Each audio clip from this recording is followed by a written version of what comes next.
you're good to go. Thank you. Okay, great. Hi, everybody. Welcome to our November meeting, in all likelihood, our last formal meeting of the year.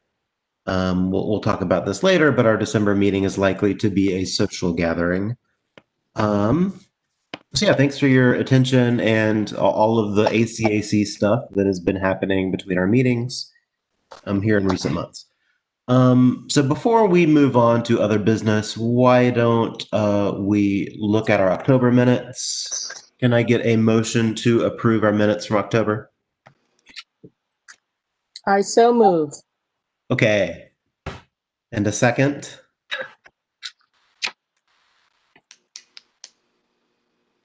Okay, Donna, that counts. I read your lips. We're counting it. All those in favor of approving our October minute? Aye. Aye. Aye. Wonderful. Any opposed? Any additions or changes? Great. So hi, we talked a lot last time about collaboration. Specifically this Mellon Foundation thing, which was only announced last October. It was fairly vague at our last meeting, and now I looked at the Mellon website again for the weekend, and they're saying that they are not taking proposals, that they're only you're only invited to be part. You have to be invited. That means that we don't really stand a chance unless this is a really big collaboration, which it had to be anyway, but probably the major grants people that would have Mellon connections are UGA affiliated. That's probably our best bet. Is to loop UGA people in to this thing that hasn't begun yet. So I welcome any thoughts there, and whether or not we should move this conversation to the side and just have a subcommittee.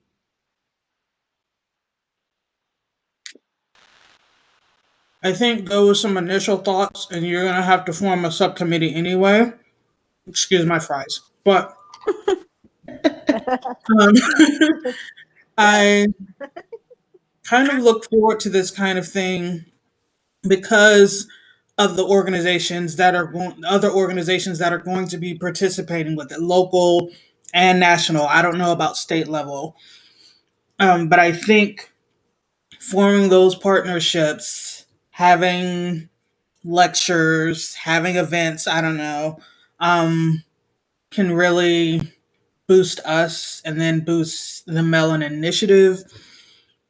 So it would, I don't know. I don't have a lot to say about it right away, but I look forward to it. I'm on the National Council of Public History, and I'm a co-chair of their professional development committee, which is why sometimes I disappear when y'all send email chains, because I'm doing that too and some other stuff as well. But that's literally, the kind of stuff that NCPH does. It's public history, it's public memory. So I have all kinds of contacts. I know that's your background too, Andrew, but I have all kinds of contacts in that field, excuse me, and can definitely reach out. And I think it's worth getting, well, I won't say right away for people we can't pay, but if we can think more about students reaching people earlier, getting them involved, giving them a platform to promote their research, then I think that will be a good thing. Okay. So it is probably time to convene a. Thanks, Patrice, for that. I appreciate you weighing in and bring your other expertise into this conversation. According to my notes, anyway, let's see, we have B and Patrice and me for this committee, and I was waiting to hear back from some others who didn't want to make that decision on the spot. Who would be interested in taking the conversation at a meeting and helping us come up with a plan for this Mellon initiative?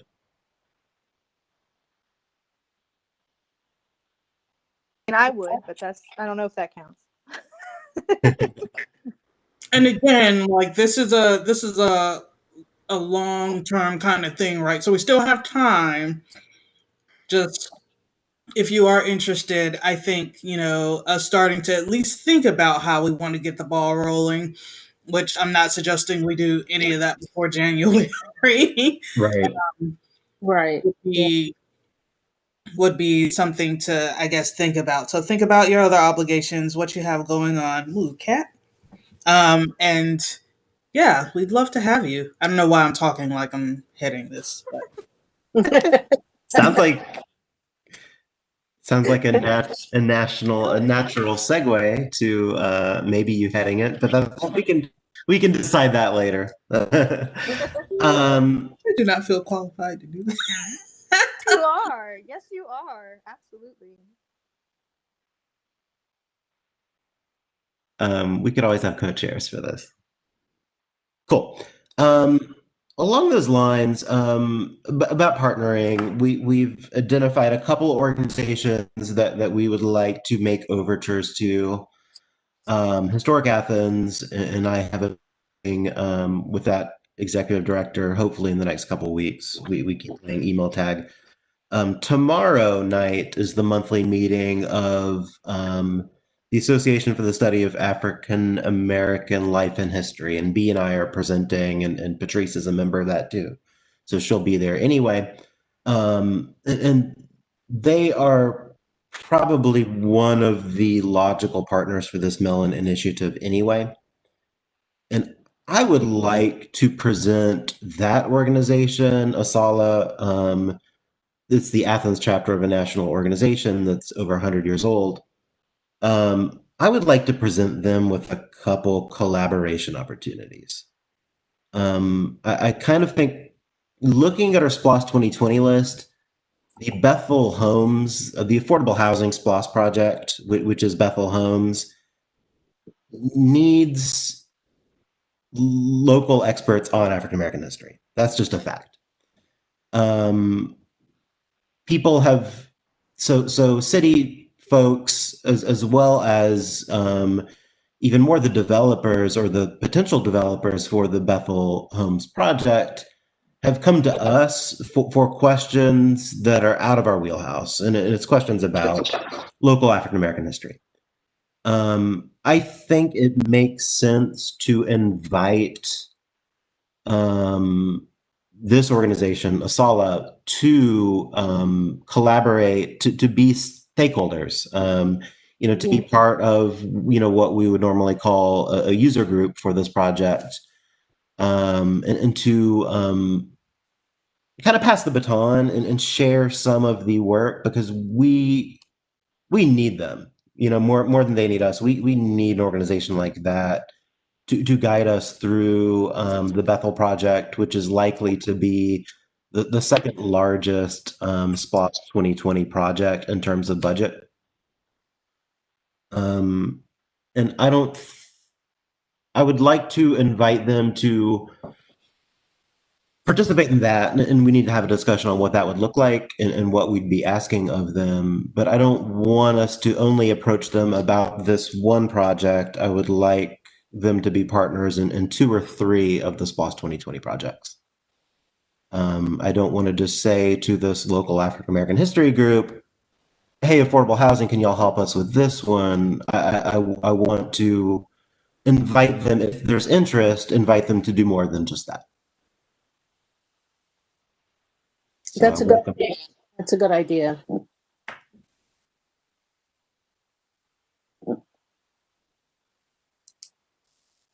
Give them some choices. Give them an idea of the breadth of the projects that we have on our plate, and they could instruct us in areas that they find interest and or have some external expertise with regard to what those solutions might be, or what the project might look like. And I think that's a good thing. I don't want to pigeonhole them.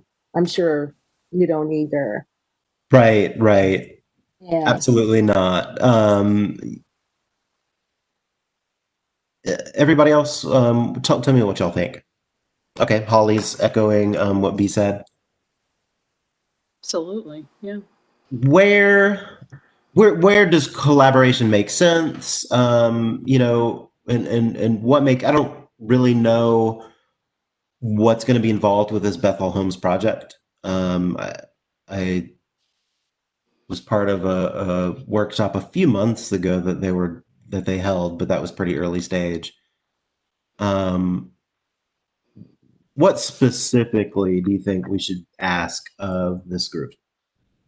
Andrew, have we gotten a list from SLOST of all the projects that are going to get the funding? No.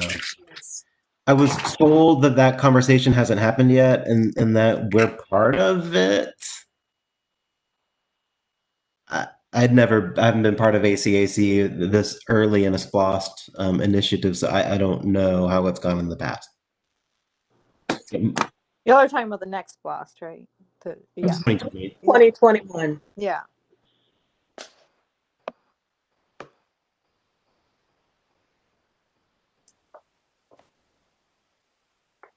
Hey, this is Holly. Typically, the SPLOST office will has in the past called together a meeting with the chair, and I've been present before to review the SPLOST projects and kind of talk out which ones make sense for public art, and kind of come to an agreement, and then the chair will write a memo to the mayor saying, these are the SPLOST projects that we want to recommend for public art, and these are the SPLOST projects that we want to pass on for public art. But that memo is kind of based on a previous get together conversation. With yeah. Typically, it's it was like the last one was Andrew, Holly, and myself, and we had the whole list of the projects and their budgets, locations, all and we evaluated the sites and evaluated the budget, whether the budget was enough to pursue the project. Typically, we don't bother doing a call for anything less than $10,000. So sometimes the projects are small. The way they're laid out, they break them up into pieces, and there's some that are much larger projects that there's a lot more budget to work with. Right. And there's only so many projects that, especially in the past, and that will probably change going forward with a full-time staff person, how many projects we can manage. But typically we've made those decisions based on, wanting to keep it to just a handful of projects each year to manage.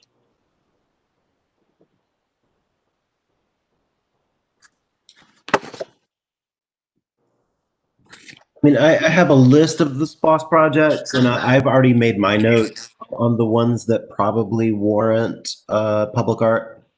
I'm happy to share that with the group so we can get ahead of it and have our ducks in a row for whenever our time comes. Does that make sense? Yeah. Okay. It would I will be. share. I did this like a year ago, so let me dust it off. I got really excited one weekend. A thing where you make kind of like a priorities, like this is the one we feel the strongest about, and you kind of tear it down from there. Is that kind of how you've done it in the past? Yeah, visibility is a big part of it. Like I said, budget is a big chunk. Is the budget worth it? Is the site a visible site that, Also location. Yeah, and now we're trying to spread out to more areas where there isn't art. So, sometimes the priorities change. We don't want everything to be downtown. So we're moving out towards the outer corridors, more stuff on the east side, that sort of thing. Cool. So does that sound okay? Like, And B and I are talking to Asala tomorrow to invite them to, let's say, as many as 3 of our SPLOST 2020 projects.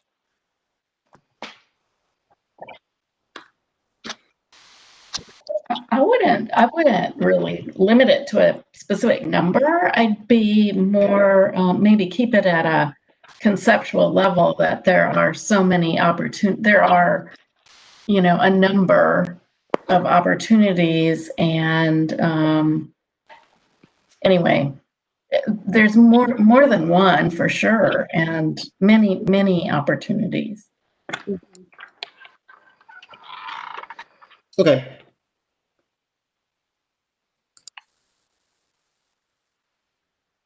Sounds good to me.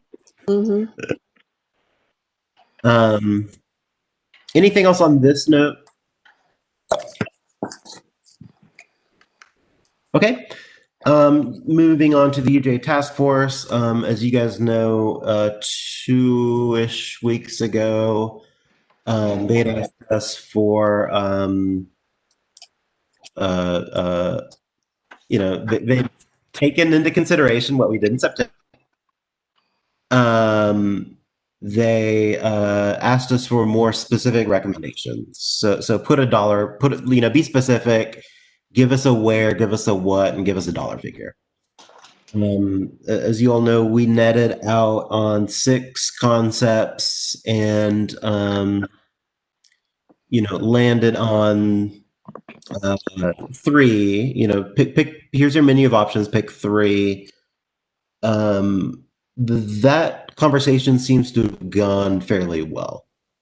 The task force will finalize its recommendations, but art is absolutely still on the table and still part of the conversation.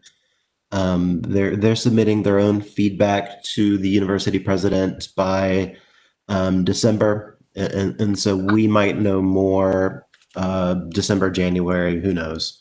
At least for the time being, it's out of our hands. But I want you all to know that our work, and it was a lot of work, has been really well received. Well, I just want to say, Andrew, I thought that the work that you put into all the matrix of options was just outstanding. I thought all of that was so well researched and so well presented. I think we're all very grateful for your efforts in that. Yeah, thank you guys. Melissa Lee, also our former member, we remember her as a workhorse. She's the other one that put the most work into what we submitted last week. I will be pleased as punch if it goes anywhere.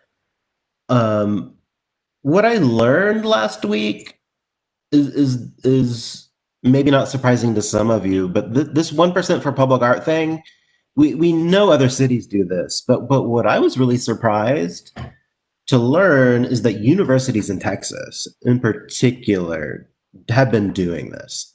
In 1969, so more than 50 years ago, the University of Houston adopted a 1% for public art initiative. So for over 50 years, 1% of all of its capital budgets have gone to public art. And they get big national artists too on some of those projects, which, it'd be, not to say anything against the local folks, but it would be cool to have some nationally recognized the university, the whole university system, the Texas State University system, all of their member universities have 1% for public art. And Texas State University is one of the largest public art programs of any university. And the University of Texas actually has between 1% and 2% of their capital budgets go for public art. So this has had me thinking, and I revisited master plan to what our responsibilities for advocating for 1% for public art are. I was mistaken. I thought it was larger than it is. Our public art master plan asks us to be ambassadors of the 1% for public art initiative downtown, whether it's private, public, or university spending downtown. They champion 1% for public art there. I want us to think actually more broadly than that. I actually spoke with Richard Winfield, the Senate candidate, this morning, because I was intrigued by his right to public art platform, which was one of the main 10 main things that Winfield was campaigning on. And I was telling him about our 1% for public art initiative, and kind of encouraged this thinking. I want to ask all of us if it makes sense to keep lobbying for that countywide, and if we could even get another entity like the CCSD. They've got a lot of spending, they've got a lot of discretion. If it makes sense to use some of our time, energy, and resources to seeing if we could get the school board to champion this 1% for public art funding measure. Especially the school board. It would be great if the school board got on board with that. That seems to be a natural a goal, is to educate the public, not just downtown, but educate everyone. I mean, that's what we've been trying to do with our program, is use it as a way to, educate the community and educate other local artists. So this is something that could be, if you were doing something on campus with a public art project, that artist could come do lectures and workshops. And I mean, there's a whole educational component that could be built into that program that would be invaluable, because that kind of field experience is really important if you have that Absolutely. interest. Yeah. Yeah, I agree. Absolutely. So that, I would think that would be an easy sell, but I don't know. I guess to piggyback on these wonderful ideas, it makes me think about the hospitals, and if there's a campaign to have every business do it, maybe the large employers of our town might be approached to have more art in other communities too. Right. Well, one of the big initiatives that the mayor and commission are putting out is that the TADs, the tax allocation districts, and that is a tool that Atlanta uses for their public art funding, and I think we need to make sure that we're also lobbying our own officials about those TAD opportunities as well. That's the one too. I mean, it's only thus far SPLOST, and I guess to a lesser extent T-SPLOST, that has really adopted this funding mechanism. SPLOST, regressive tax to some extent. So yes, I like that thinking, Helen. There's TADs, there's other non-SPLOST capital projects that the city's undertaking all of the time. I have a question. Yep. Which is, let's say this, plays out, would that mean that the funding from all of these different entities would filter through this commission? Is that how you see this? No. No? I don't want that workload. I think it makes sense, at least in my mind, to be transparent about our processes and to fully share. I mean, the master plan, we'll play an advisory role. We could be part of these processes, but I don't think that we should be leading and taking the driver's seat here, aside from maybe the first time or two that any of these entities endeavor in a public art project. Okay, I just wanted to clarify that. And I was looking in the mission of that's in the public art master plan. And there is a, champion public art and engage the community in the development and enjoyment of public art projects.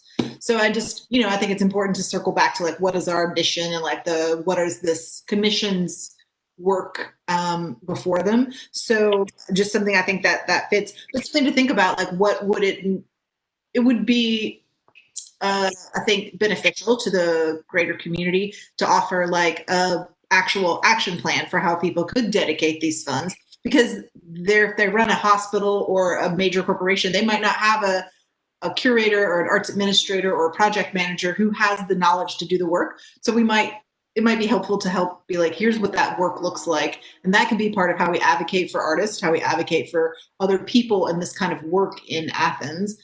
So just, thinking about how, it's one thing to say we should dedicate this funds, but it's another to be like, if we have these funds, how are we actually going to implement them in ways that broadly benefit? So just, yeah. And Stephanie, just to piggyback on that a little bit, because we've talked about more educational resources in terms of what you were just describing. And that's something that could easily be, a PDF template, like how to do a call for art, just something really simple. Not that we want to give any trade secrets away, but, and we do. and each curator has their own style of doing things, but in terms of just doing a call for public art, what does that entail? What's the site, what's the budget, what are your goals, for what are the criteria? I mean, that's something that could easily, it's something that's somewhat boilerplate for us at this point, so I could see that translating into a distributable PDF that's just a community resource for businesses or organizations that want to do their own projects with their own budgets, with our blessing. I think, isn't there a local foundation? Isn't there a foundation too that also manages donations and distributes them? Isn't the Athens Foundation? What's it called? Athens Area Community Foundation. Yeah. They have donor ignite. Nope, that's not right. Donor advised funds, and so you can kind of make a fund and say, this is what I care about. This is what I want to fund, and then they can say, okay, well, this is where it's needed within what you want to do. So that could also be part of that sort of network, if you will, of ways to talk about and advocate for more public art funding. Cool. And maybe, and like Holly mentioned in the chat, some budget guidance, so people know what they should expect for the money that they have. So they're not asking artists to produce a masterpiece for, $20 or something. Exposure. Are there some organizations and agencies or whatever businesses out there who are already doing this, who might contribute their input to what works and what doesn't? Other than Creature Comforts, not one that I'm aware of. Well, I mean, there are people who make money doing exactly this to sustain their own artistic and creative practice. Yeah, galleries, they're a thing. back in my day. But is that community foundation, is that somebody that we could potentially partner with as well? Because they certainly have lots of requests and network, and that might be a I can reach. I know that director well. I can reach out to her anytime. I like that. I think we need to think about operationalizing the expansion of the 1% so that it's not just us. I mean,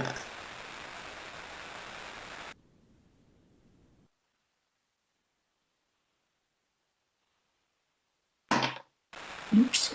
Be frozen for y'all. Yeah. It's an unfortunate place to I'm freeze. back. I know, it was like such a cliffhanger. What was he gonna say? Maybe he's singing. We'll never know. We'll never know. We lost him forever. 1% for art is a really nice slogan. And to be able to list any local businesses or organizations that would be willing to put 1% of their budget towards art, even departments on campus, would be incredible. Agreed. Yeah. I wonder, then it might become like a competitive thing, like, you know. Ooh, Yeah, I then want what my if name someone on it. starts doing 2%? And then, then everyone will run wild.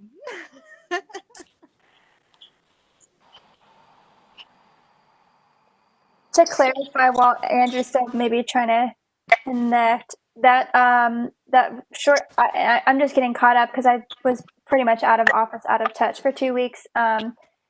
The recommendations, like short, the summary, I guess, or revised version that was sent out last week. Does anybody know for sure? It was, right? Okay, yeah, that's what I thought. And then was that in response to they said, okay, we'll pick your top 3 of all these recommendations? Is that what I heard Andrew say? Andrew had a matrix of items. I can't remember how many of them, more than 3. It's about 6, I think. 6 different options, and recommending that 3 be selected. Right.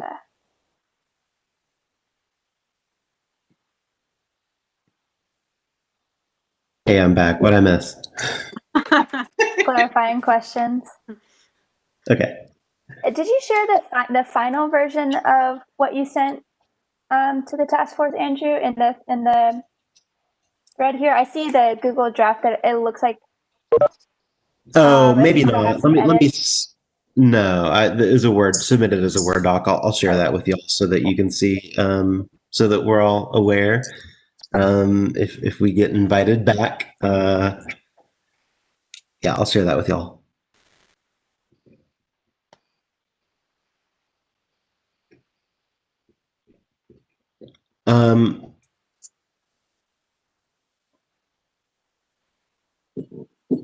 So what's a way to operationalize the expansion? I mean, should we reach out to the school board? How many of us know school board? Well, before that, I think actually a sort of a mission statement about what this project would be about. Like, why do you think, like an argument or the elevator Right. speech, the pitch? What is it about 1% of your budget going to public art? And like, you know, talking about the benefits and the sales before we start going I like that. door to door. Cool. That makes a lot much more sense. Let's lead with that. And thinking of it in terms of like, how does the Cultural Affairs Commission utilize the funds that are given to them? Like how y'all make the funds out into the world. And so you make an argument to be like, here's other ways that other organizations in this town can also do this work. And here's why you should do this work. Right. And attaching dollar figures to past projects that we've done. It could be a financially and a visually persuasive document. I also thought it was a real eye-opener when I was looking at that matrix that you developed, Andrew, you know, just around the University of Texas and how much they did, and just pointing at other examples of comparable institutions, and you know, the benefits to those communities, and how Athens could step up to those, to measuring up and competing with other communities that do similar things.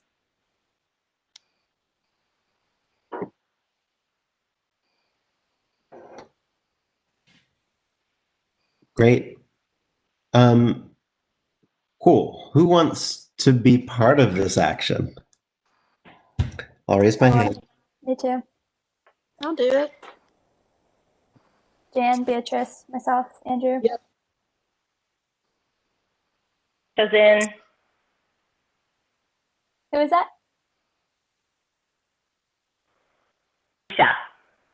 Keisha? Okay. Okay.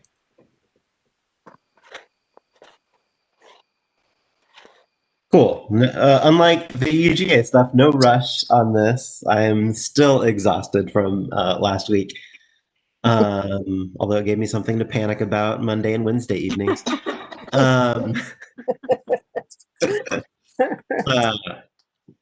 Thanks for that. I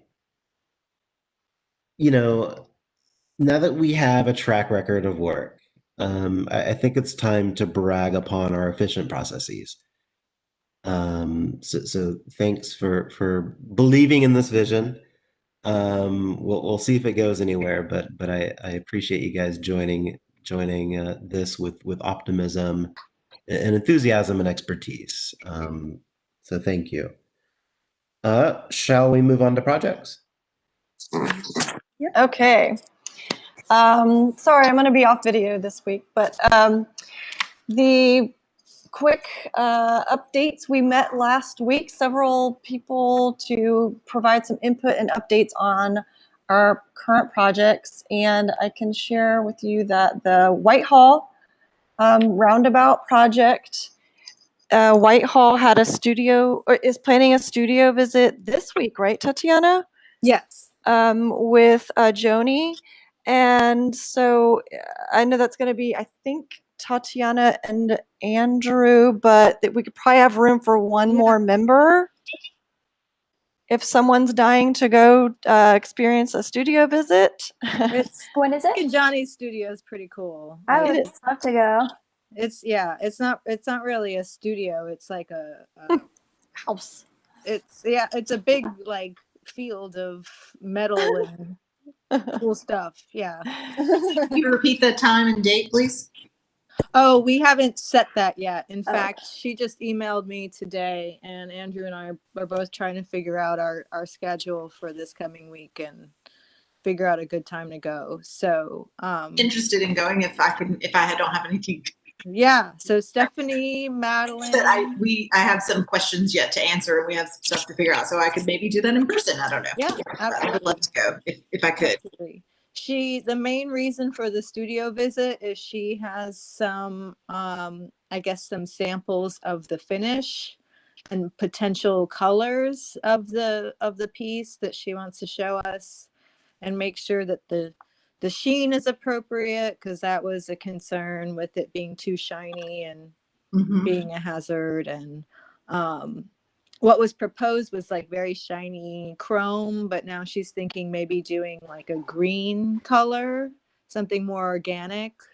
If she's doing a duller finish, this way it's not so gray, it's got a little more spunk to it.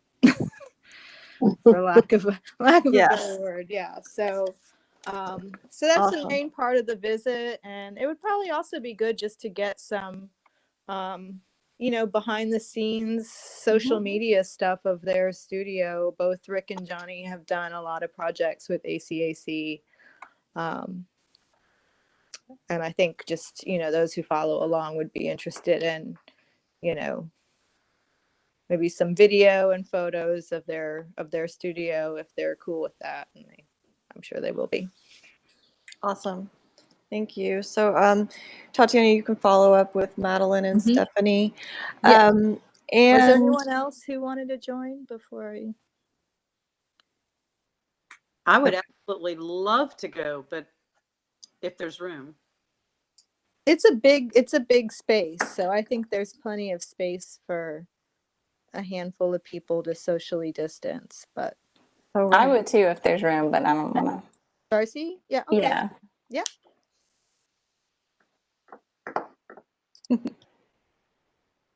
Cool. Yeah. Studio visits are fun. Yeah, it's fun.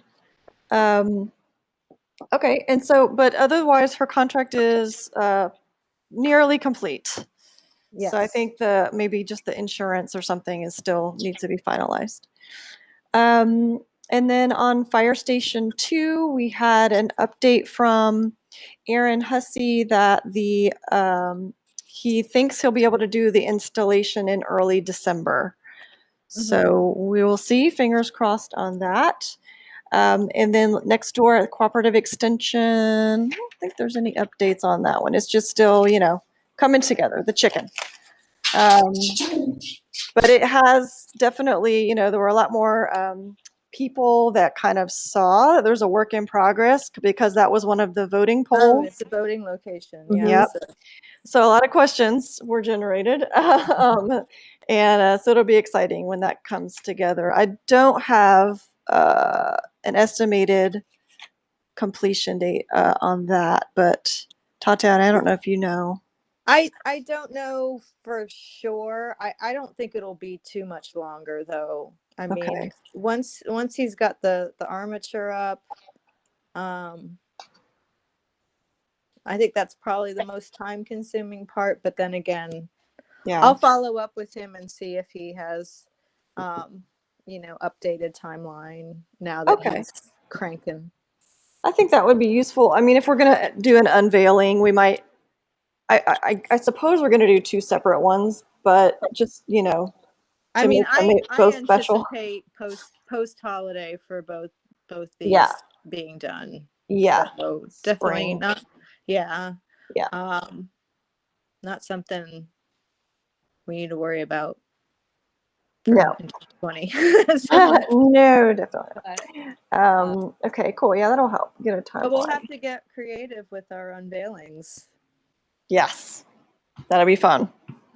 But at least we're outside, so yeah, yeah. True.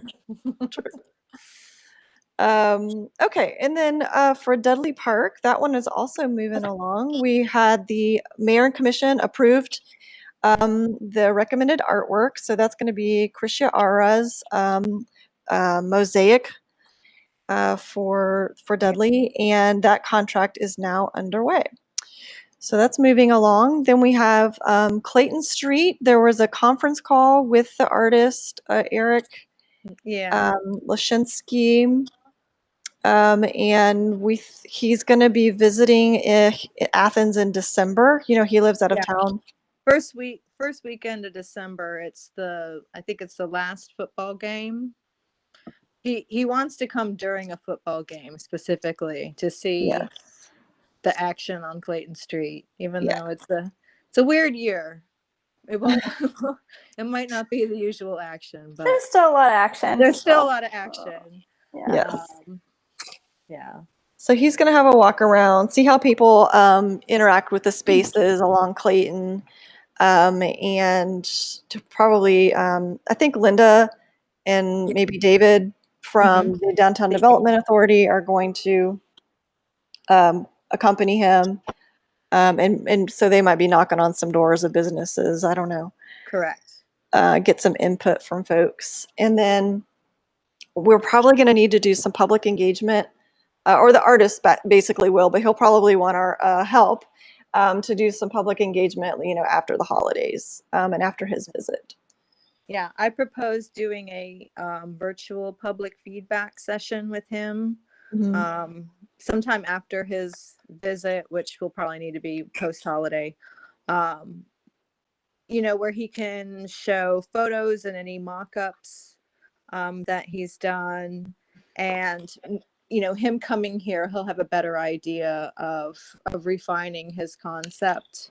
And I think we'll be in a better position for doing a virtual presentation, public feedback type session sometime after that. Cool. So moving along, the Oconee River Greenway Network, that call for art is out there through January 4th. And they did a site visit last month on the 27th, I think. It was also streamed on Facebook Live, but we had some artists on site as well. Tatiana, did that get recorded? Can people still watch that? Yeah, it's still on Facebook and Instagram. I should probably add it to our website with the call as well. Oh, that'd be great. It's not particularly exciting, but it's just some footage of the site. It's basically a big hill on MLK where it intersects with Ruth Drive, not Ruth Street, but Ruth Drive. Yeah. Along the Greenway there, and it's a good spot. So if you want to go visit the spot, Check out our flagged. Facebook. It's flagged with some little pink flags on the hill, and so you'll be able to see it. Yeah, and Sploss told us that there is an old, like a utility feature there that's kind of poking up out of the ground, but they are going to, that's actually out of commission, and they are going to be kind of removing what you can see that pokes above ground and filling it in. So that will actually not be Yeah. So if you see a there. weird pipe sticking out, that'll Yeah. be there, and it'll be much smoother and a better surface for installing a piece of art. And as of last week, we had 4 proposals received already for the Greenway. Yeah, already. That's awesome. Yeah. That's great. So that's good. But keep putting it, sharing it, that opportunity, please, through your social medias and whatever. We also need to take the next steps for our new Poet Laureate program. And I know we've had some emails now with Misha about that. Misha, it looks like you're ready to get the application and make it public. Yeah, I think so. So it's finalized, and I guess the only thing that's not finalized are the dates. And I wanted to touch base with Dee Dee, Montu, and Patrice to see if the proposed dates meet with their schedule or if they need more time. I suggested that we have applications, put it out this week, and have applications due December 10th, and then have 4 or 5 days to review them, and have an announcement of the Poet Laureate by December 17th. But that timeline can shift. That's my initial proposal. What do y'all think about that? Dee Dee brought up in the meeting that, in our project meeting, that she thought that it would be best if there were a committee and maybe a larger committee, and then the committee met, and then picked someone, picked a nominee, or I guess maybe a group of finalists, and there was more of a, and not so much doing an application. But I'm putting Well, that I think we had talked about doing what you're suggesting, like invited applicants, but also having an open application. So that was kind of up for discussion, but kind of both, like invited people, but also right. open. Yeah. This would have to go through public info. So their application, I would have to take the application and have them turn it into a form on the ACC site if we want to do it as an application. But yeah, it's however y'all want to do it. I thought Dee Dee made some good points though in regards to, maybe this should be something that just a group of well-informed individuals nominate either one person or maybe a group of finalists, and then go from there. Yes. What I had noted was maybe having there was like a selection. There would be like a selection panel of people recommended by the mayor. Yeah, I think the mayor would want to be involved with this. It's something that I think could be potentially kind of high profile. Yes. Because this person, whoever it is, would probably, they would go at speaking engagements or Zoom engagements all over the place, and they would be, their title would be Athens, Georgia's Poet Laureate. So that's a pretty high profile position, if you will. And so I could see the mayor and commission wanting to have, a hand in that.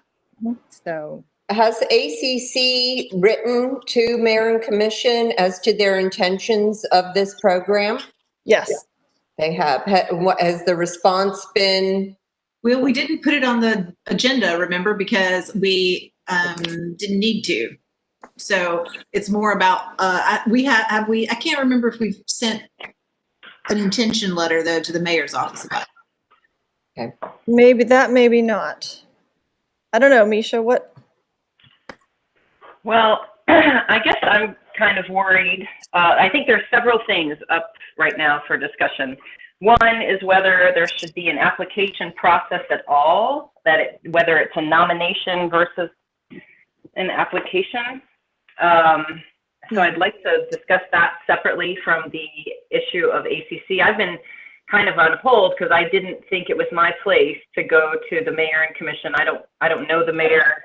I thought that was vetted already, and we decided that this position was going to be internal to ACAC and funded by us. So if that's not the case, if we want to, I don't know, vote on it or decide, it would be great if you want me to approach Kelly, I'm happy to do that. I mean, I hate to delay the process further. But let's start with there. You know, who feels strongly that mayor and commission all should be invited to participate, in which case I think we'd have to delay either the nomination or application date to January, because I don't think anyone from mayor and commission is going to be able to turn around and have a meeting. I wouldn't necessarily say the whole mayor and commission, but just the mayor and maybe a commissioner.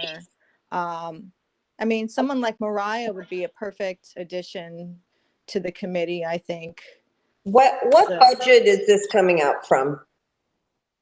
The ACAC, either our capital budget or our, operating budget. Okay, so it's monies that don't have to go in front of mayor and commission for Correct. approval, number Correct. one. Yes. Then what I would recommend is, because it is Athens, that Kelly is invited to recommend people for this committee, with the idea that this is an ongoing project like the music walk. This is not just a one-off. So there needs to be some sort of consistency when this body changes officers or whatever, that this follows. And because it's Athens named, that this has to be.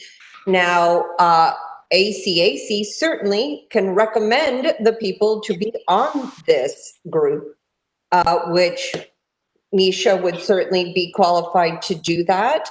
But ACAC takes a role in sort of administering that process, not necessarily voting on the nomination.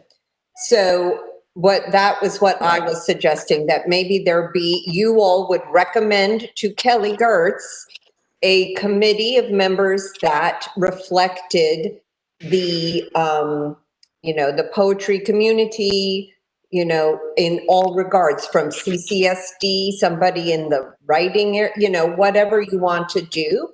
And that you start with this body that might get together and discuss, people to nominate. And like the Athens Music Walk of Fame. Right, Kind of a right. similar process. To do a call, yes, you have to go through public info. So what if the scale, Dee Dee, if this is so small, and if for example, I thought Mariah would be a person who might win the award, and I also think she's overburdened with, her time. So my envision was a slow start. This is a 2-year position, so it's unlike Music Walk of Fame where there's a rollout regularly or any kind of high monetary value, like that we start with getting it off the ground, because I'm afraid that, while I'm wild about these ideas, I do feel that the original committee, with yourself representing Linden House and Trudy representing the library, Montu representing spoken word, I'm speaking for Montu, I don't know if that's accurate, Patrice and myself, was a pretty, varied group.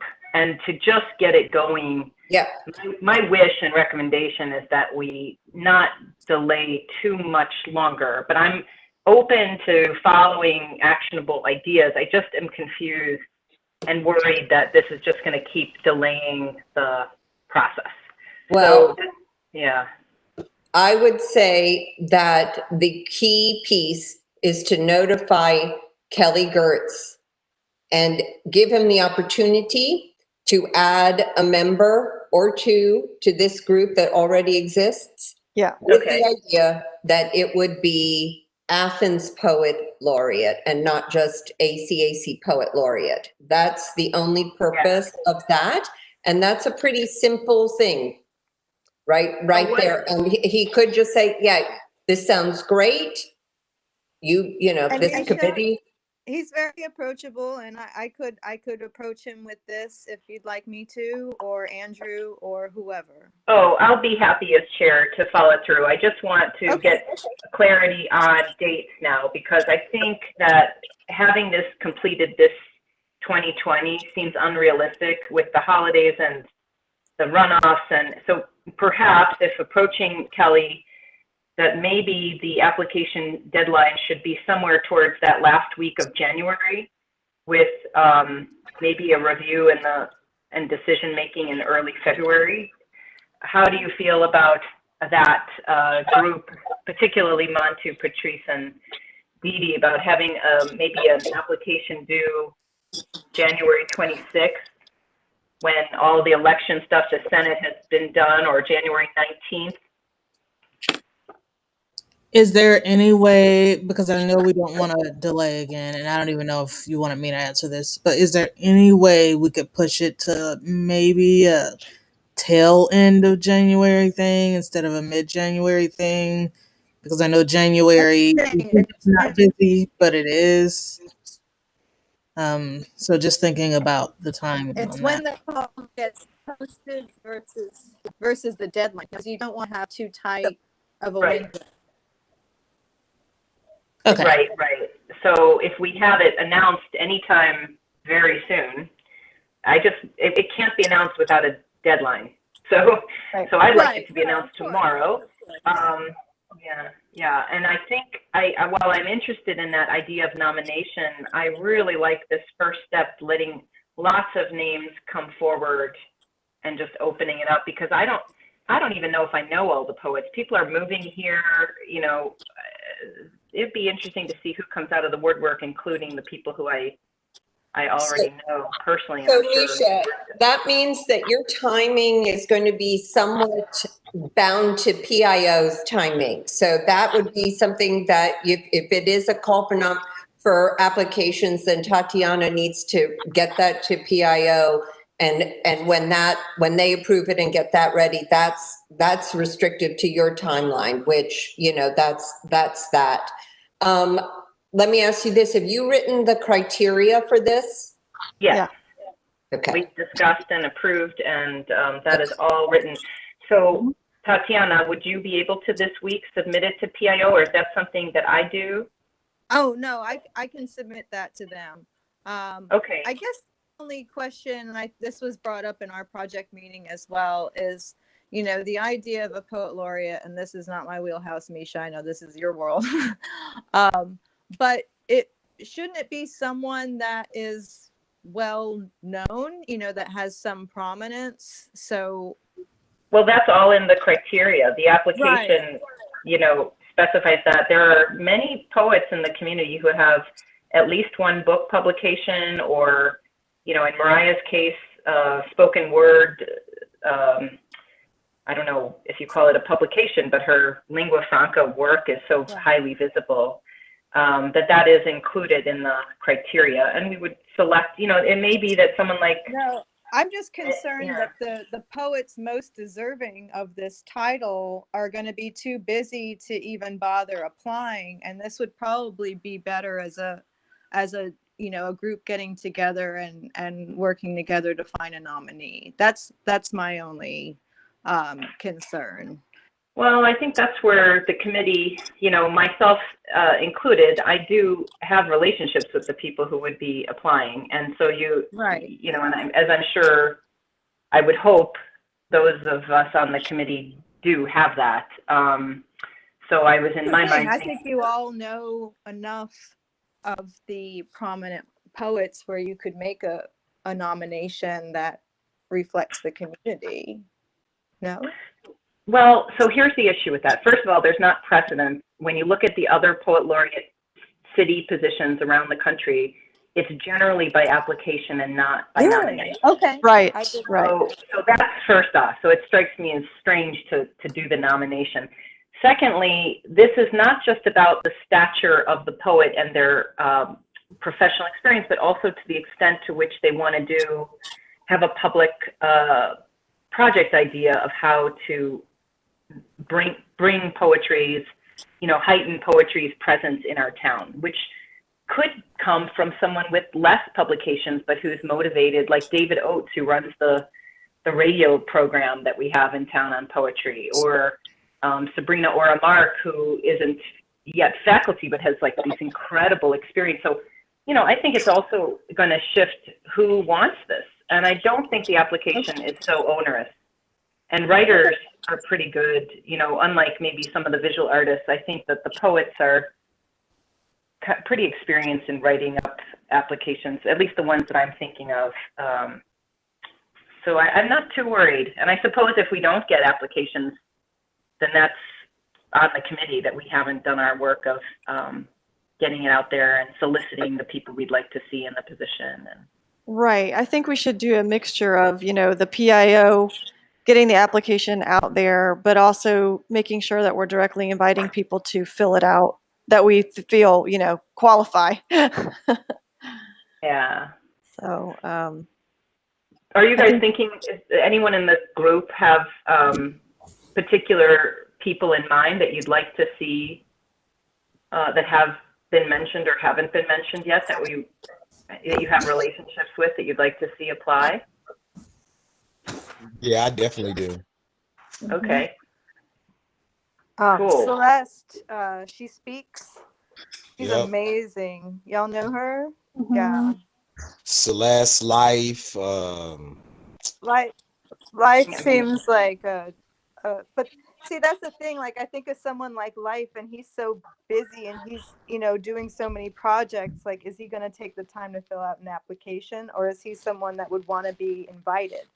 I would. I think if people are invited, they'll just fill it out. Like, in my experience, right. If people are invited, they're going to fill it out if they care about it. I mean, yes. And I think the application is a good process to really inform people. Like, okay, this isn't just $3 and that's it. No strings. Like, it's a process. It's about community engagement and getting poetry to the people. That's what the point is, right? Even if they don't apply now, inviting them, making them aware that this is going to be an ongoing program every 2 years, maybe it gets on their radar for the next one. Yeah, so that's something. Can y'all hear me? So I know it's not the same thing, and sorry to bring in this stuff from UGA again, but with our faculty fellows program that we're basing our cohort model for the relief awards, on, that kind of thing is, we literally do that. We blast the entire university with, hey, faculty, you're welcome to apply to this thing. And then we also send out individual emails to people we think will be interested or who have expressed interest in the past.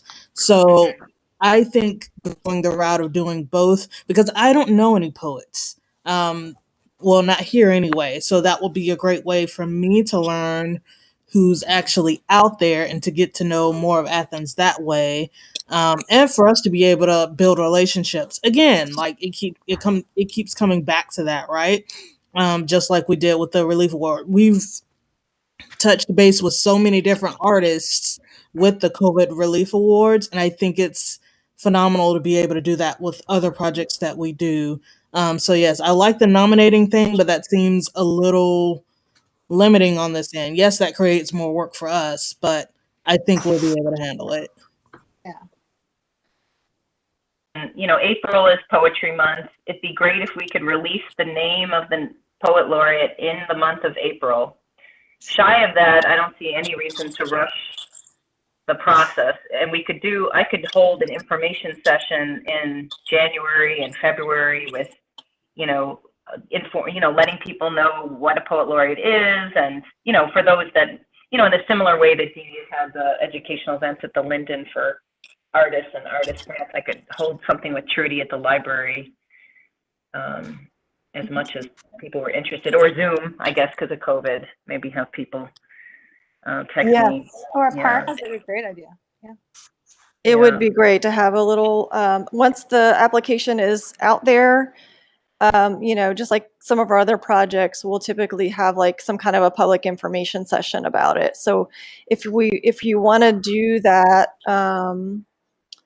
you know, that could be something that we tell the PIO to put on the website, you know, announcing a date and time and a link or whatever. Right. Yeah, so if we had a due date of Monday, March 1st or Tuesday, March 2nd, that would give lots of time in early 2021 to have a session or two, maybe something that coincides with the begin, you know, maybe a 5 to 6 p.m. before an ACAC meeting or something, just so that the dates were set. I could. So I guess one question I have is with you know, with if the deadline's going to be continuing to push out, you know, we did approve this for this fiscal year, but that's going to end in June. Yeah. So Well, we're almost see going to good be in paying April. forward. I mean, didn't you say, Misha, the appointment was going to be? I can't remember. Is it It's calendar year or is it it's- March to?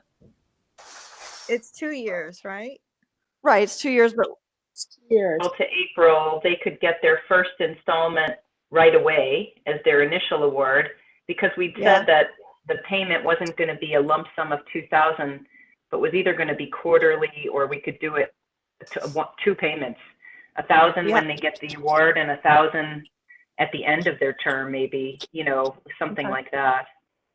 Okay. So what April, because I noticed with a lot of the projects that we've done or that I've seen, there usually ends up being a lot of administrative municipal stuff that happens, and we have to get signatures, and we have to get this person, and we have to play email tag for 8 weeks. Like, will that give us time to do anything else that we need to do? Because I think a month is plenty, but also I haven't been on this this commission very long, and I'm just like, oh, it's gonna be almost a year. Oh my Just gosh. getting one person a check between April and June, that should be easy. 50, that's another story. Okay. So you said. Is that a segue? One other thing, just because there's 4 forms. It's 4 forms. Yeah. is the contract for this written? No.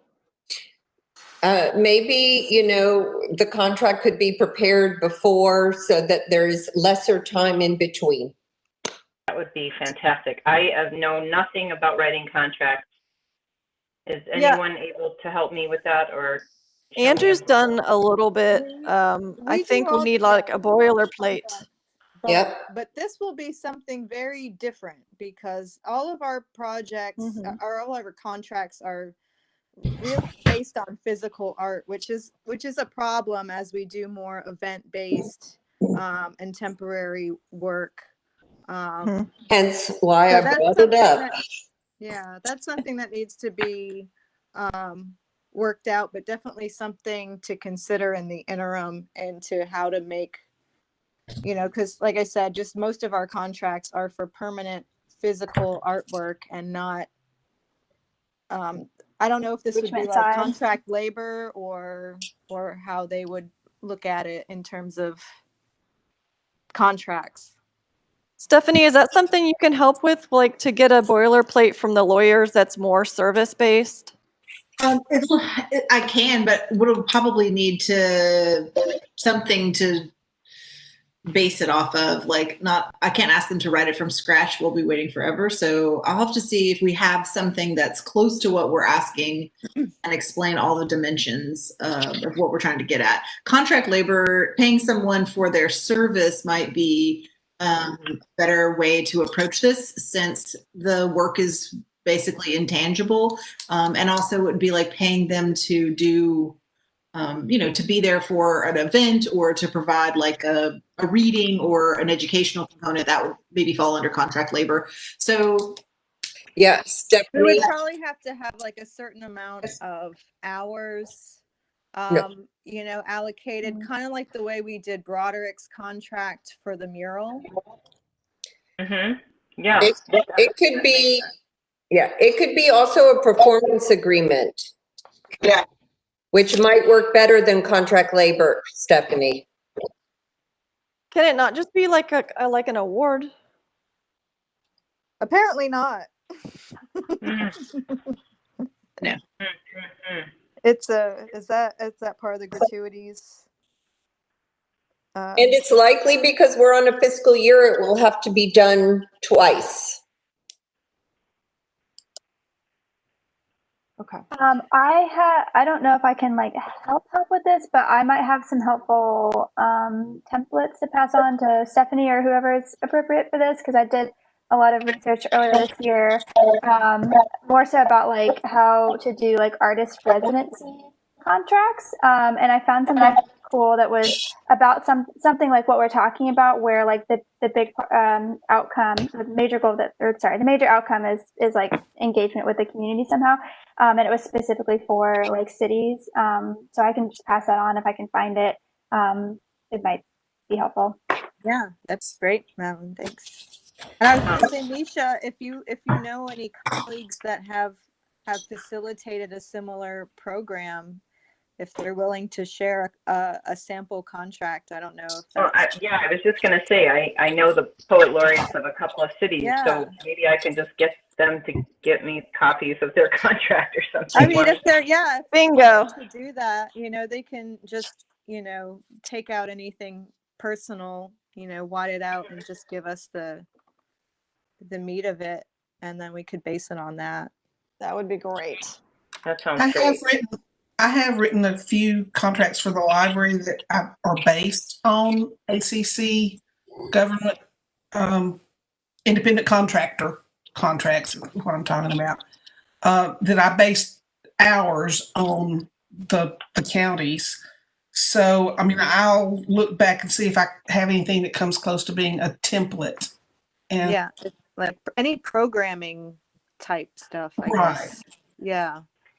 Right. So with getting back to just the things that need to happen, it seems to me that the PIO can happen while the contract, it doesn't require a contract to be made, although that's no, not for the application to go up. Right. Yeah. No. Tatiana, do you have that, I mean, I can resend it to you if you'd like, the poet laureate, all the things that Stephanie was going to submit to Mayor and Commission, and we ended up not doing that. Do you have that in your files, or would you like me to send it so that you can upload that to the PIO? Go ahead and resend it to me just in case. It should be in our files, but and Patrice Montrevidi, maybe you would like that too? I'll just CC the group of people so that everyone has it. Yeah, a couple of people asked about the criteria. Okay, good. Yeah, because I don't think it's too soon. If you have people in mind, like to let Life know this is happening, and give him is it okay to share with him this advanced copy so he knows to keep, to maybe start thinking about it? I mean, I would be delighted if he would. I maybe wouldn't share the application itself, but you could totally just say, "Hey, this is coming down the line," and just say, "Start thinking about it." That's the that's the proper answer. Yes. Okay. So Montu, maybe just letting people know, and at least getting them to kind of be familiar with what kinds of things they might want to think about putting in. And I'll send a couple of poet laureates some queries and get some sample contracts. And so Tatiana will work in the PIO. Tatiana, can you let me know when? I'll let you know when it's live. Usually, I mean, it depends on what they got going on, but I'll send it to them, and they usually let me know when it's live, or they let me proof it actually before it's live. They'll send me a link, and I'll send you a link to proof so you can go through and make sure it looks good to you before it goes live on their site. And Tuesday, March 2nd, as an application deadline is enough, with perhaps having an April, maybe an April 6th as a Tuesday start date. How's that sound, everybody? That's plenty of time. I mean, I think we try to shoot for like 8 weeks usually. Yeah. Good. So even if you wanted to bring it back a little, you could, I think. But with the holidays, we could do, yeah, you could probably do February, but February. I'm open. I just wanted to leave time to have an information session or two, and sure, that's true. We could keep it early March. That sounds good. And I like the idea of the rollout during Poetry Month, because then you could do a reading, and who knows what it's going to be like then, but it could be a virtual thing easily. Yeah, that's perfect. Yeah. Really great. Okay, we're on. Woo! Woo! Awesome. Right. Okay. Awesome. Okay, thank you. Clarify, clarify, just for taking the minutes, are those dates like final for now or tentative? It was March 3rd and this April 6th? March 2nd is a Tuesday, and April 6th is a Tuesday. Cool. Yeah. Got it. Okay. And then, Misha, are you going to be doing a letter of intent to the mayor just to ask if he wants to add any 1 or 2 people to the committee and to let him know this is moving forward? I would be happy to do that. I assume I can find his contact. Is there any formal, am I supposed to, how formal do I need to be? And is there we have letterhead and stuff. Tatiana probably has. Do you have electronic letterhead, Tatiana? Yeah, we could do it that way, but I mean, honestly, Misha, you could just email him like a person. And he's a normal human in my experience. Yeah. Yeah, absolutely, but definitely follow up with like the official letter. I would say send him an email and then we'll do a snail mail thing as well. Does anyone happen to have his email and could send it to me? I do not. I've never contacted him. Who said yes? Tatiana? Yeah, I have it. It's also online. You can just Google. It's on the website. Yeah, ACC, Mayor and Commission. They have all the contacts to the mayor and the commissioners. Okay. Thank you, everybody. Good. I know there were a lot of questions on that one. So yeah, this is going to be a really exciting program, though. So thank you, Dee Dee. Dee Dee sent it in the chat. Okay. Then we have just a couple more things quickly. The Firefly Trail, the SPLOST office says that the actual site should be cleared in January, and that's when we can organize a site visit and a user group meeting with the Firefly folks. So that will be also in the new year. And then the Jackson Street Art Walk. I don't know, Helen, if you want to say anything about that other than that the mayor and commission, or sorry, that you sent that letter to the mayor and commission and we sent that letter to the mayor and commission. Yes, it's not Helen's project. Okay, all right. Other than that, is there anything else you wanted to share on that, Helen? No, there really hasn't been anything developing out of that yet. Okay, well, thank you for that too. Oh, and on the Greenway, guys, they're taking public input this week, so you might want to look, and that's just in general Greenway input sessions. I saw that the other day on Instagram, and I need to share that on our page too, so people know. Let's see. And then I think the last thing is just, with the Music Walk of Fame, the new year is going to be here before we know it. And Dee Dee was kind enough to write up the whole process and what it costs, what it might cost to do future iteration. But we do want to, keep in mind that we've got to reconvene a selection panel in the new year to nominate next year's inductees. So just wanted to keep that on the radar. I think that's it.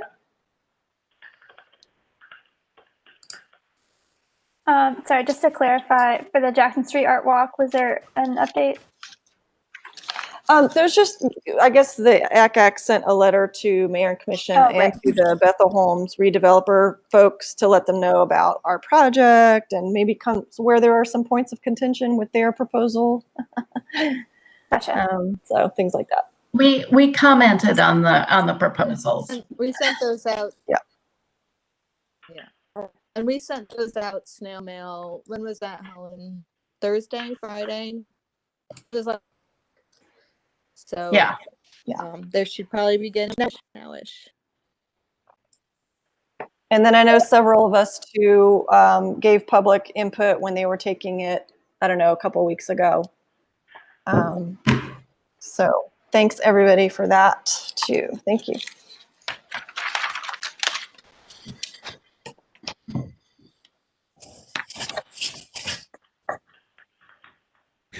Okay. Great. Tatiana, just two more quick things. Tatiana, do you want to give us a quick overview of how the Arts and Community Awards is going? Sure. Lots of paperwork, lots and lots of paperwork, but we're actually really good on paperwork. At the end of last week, I went and updated our spreadsheets. So each team, I've updated y'all's contact spreadsheet to show who has turned in their paperwork and who has not.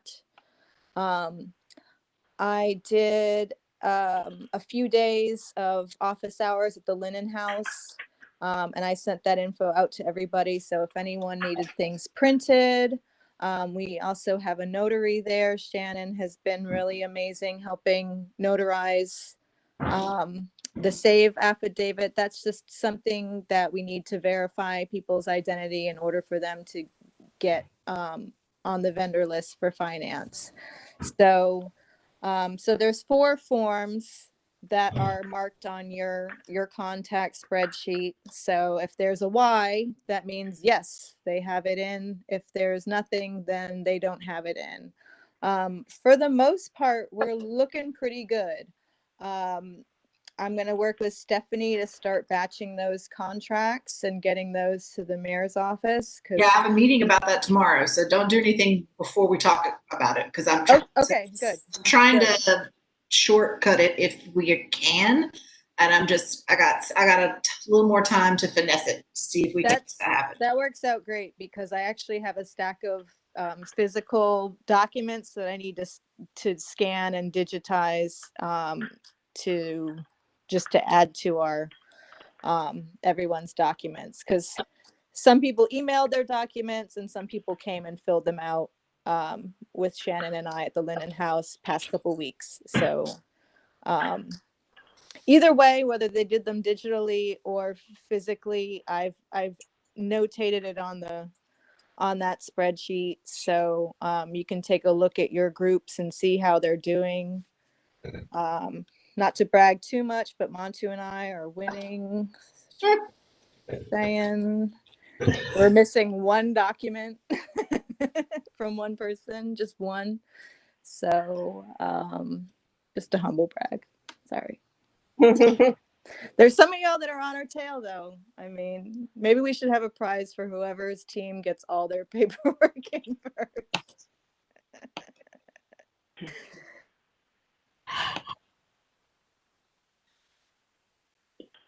We had the info session. Yeah, we did the info session. That's another thing. We did an info session virtually, Stephanie and I, where we answered contract questions, finance questions, all of that stuff. We've had a few questions about contracts that are, we've been getting a lot of consistent questions. And like I mentioned earlier, our contracts are really more based towards physical art.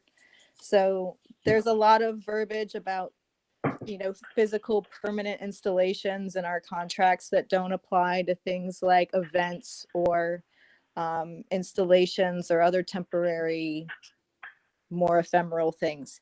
So if anyone has any questions about the contracts in that regard, please send them my way or Stephanie's way, because we've been fielding a lot of those questions. And for the most part, I think everybody's okay with what we got, which is what we're kind of stuck with.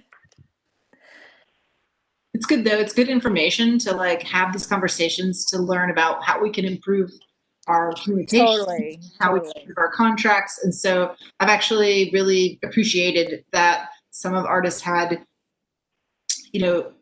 pushback or questions and they were really strident in their stance. And I'm actually very proud of them for that, and have worked particularly hard on one artist contract and have had a lot of conversations just one-on-one with her to arrive at a place that she feels good about. So I feel like this has actually been a really, it's very rewarding. I know it is work, but it's very rewarding. So like I said, we've had a couple get to know people. Yeah, we've had a couple people get a little just nervous about the contract or nervous about whether or not they're going to be able to do their project in the time that they originally said, and if they have it in the contract, are we going to hold them to that? And all I can say is that, it's my goal, it's Stephanie's goal, it's everybody's goal that we make all of these projects happen. So just do, anything we need to do to kind of ease their mind if they get nervous about things, just figure out how we can help. There's so many of us and we have so many resources that there's no reason that all of these projects can't happen. Hey, Tatiana, I want to thank you for being available for some questions that came up with one of my group. Oh, absolutely. And, she was many of her concerns, at least all of her concerns, were totally put to bed. So I thank you for being so open with that. I appreciate it. Oh yeah, absolutely. And my door's, always open, and that, you could always, if they need someone else to talk to about it, they can talk to me. If they want to talk to someone over my head, send them to Stephanie. Anything that we can do to just ease their mind and let them know that they have support. That was my main point in doing, office hours, because not everyone has a printer or a scanner or, a bank with a notary, or even knows what a notary is. And so, we need to think about making things accessible that way. Okay. Exactly. All right. Last thing, and we'll fly past it, is make a note. Our December meeting, we're going to try to have some kind of tour and walk and talk at the Athens Music Walk of Fame. So we'll send up details once those are finalized. And lastly, arts notes. What news do y'all have to share?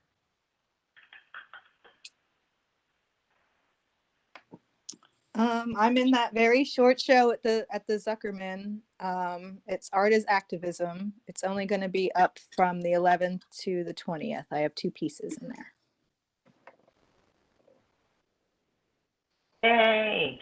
That's so cool. That's it for me. That's awesome. So, oh, go ahead. No, you. No, I was just gonna say, at the Special Collections Library, I guess, we still have exhibits up about suffrage.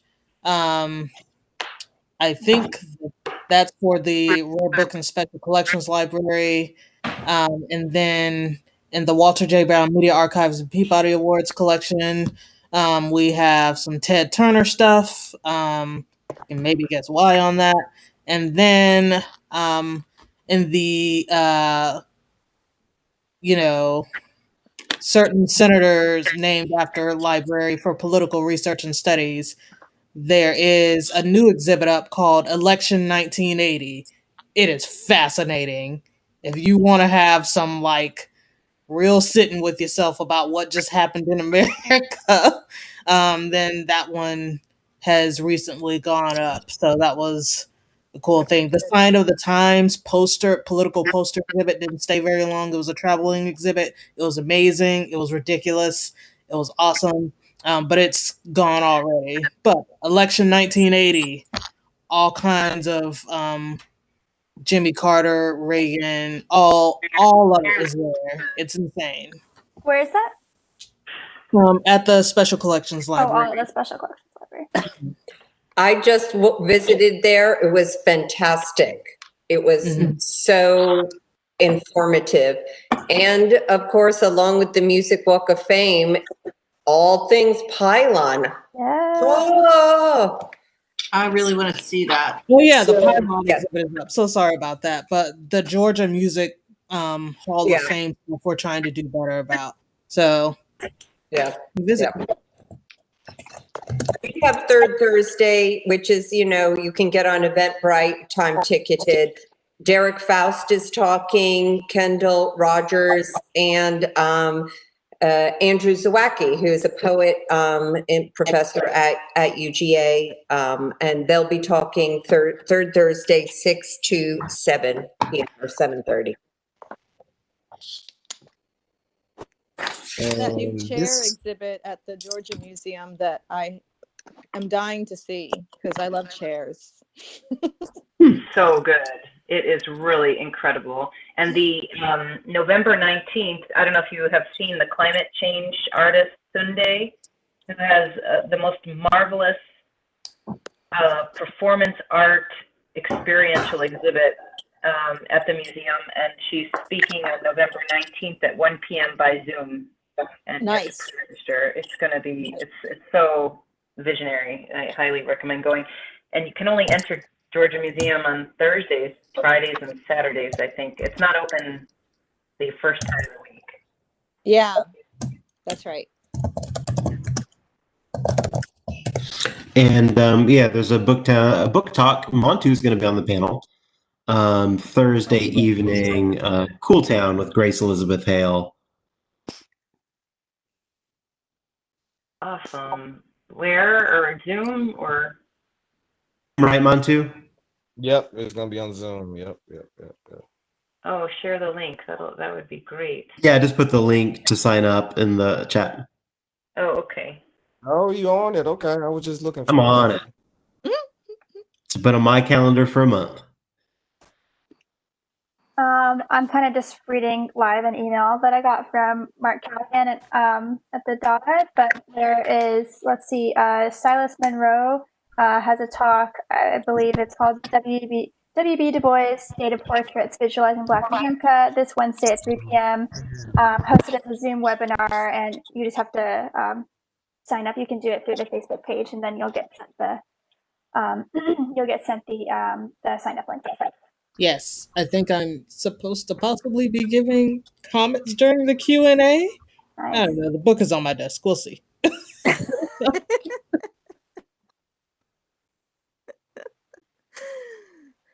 Excellent. I was going to share that Sabrina Ora, Mark, and I have a poetry reading November 21st, but I don't have any of the Zoom stuff yet, but I'm excited about that event. I love working with her.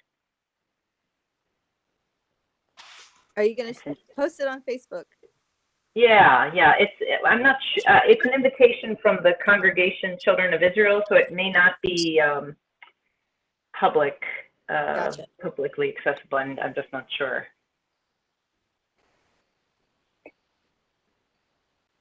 And Mark Beachuk has taken a job that's going to bring him out of the county. So it's a nice career move for him, but he's going to be working in Covington, Georgia. And unfortunately, he'll be unable to make our meetings moving forward. Congrats to Mark. Yeah. It's great for him, sad for us. Donna, he will still be there for your project portfolio. So nothing to worry about there.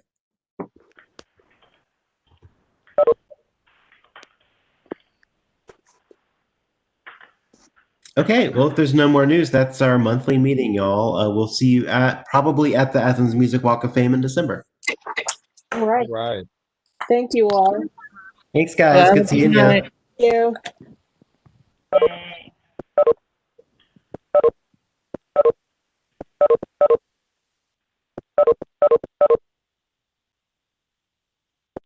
Thanks for hosting, Stephanie.